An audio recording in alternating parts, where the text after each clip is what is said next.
Good afternoon. My name is Joe Garza, Chief of Police for the City of Reedley, and I thank you all for being here this afternoon to get an update on our investigation, homicide investigation that occurred on Saturday, January 6th. So just to kind of give you a quick recap of what occurred is on January 6th, about 9 o'clock in the morning, officers from the Reedley Police Department were dispatched to a residence in the 1100 block of South Church for what was being initially reported as a burglary that had occurred.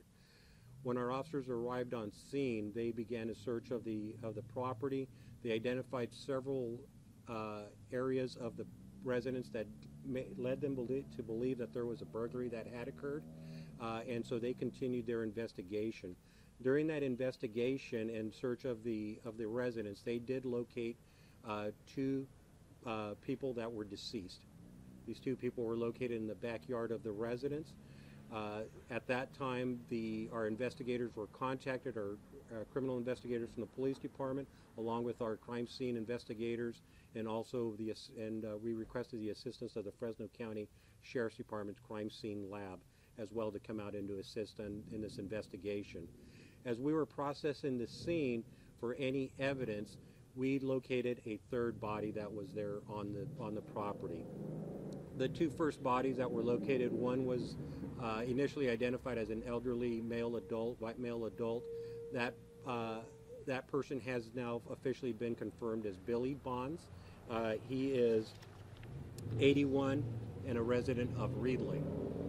The second person that was located initially was described as a Hispanic female adult, and that female adult has now been officially identified as Guadalupe Bonds, 44, that was living at that residence also.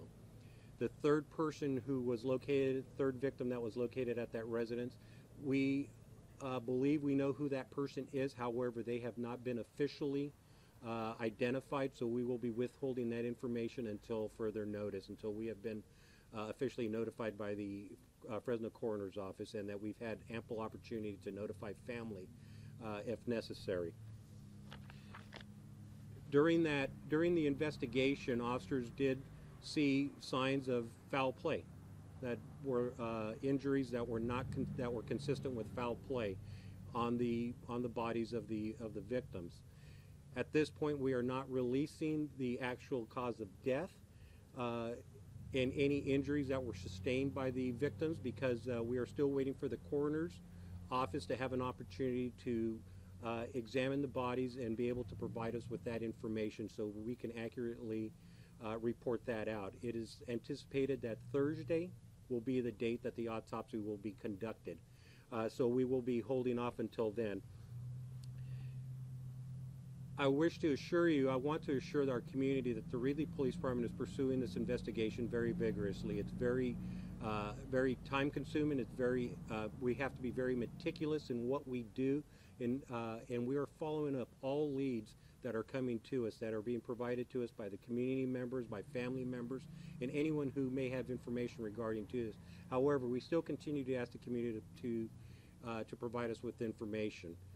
In regards to, there were 4 people that we believe that lived at that residence. The fourth person who has not been contacted or has been found yet is a Matthew Bonds.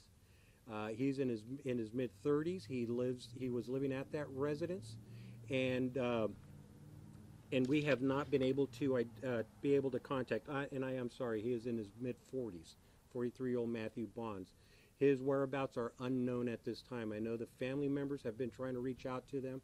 Our investigators have been trying to reach out to him, but yet his whereabouts are unknown.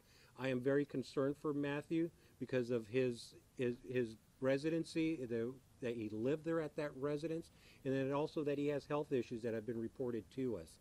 So my concern for Matthew's well-being is one of our top priorities as well.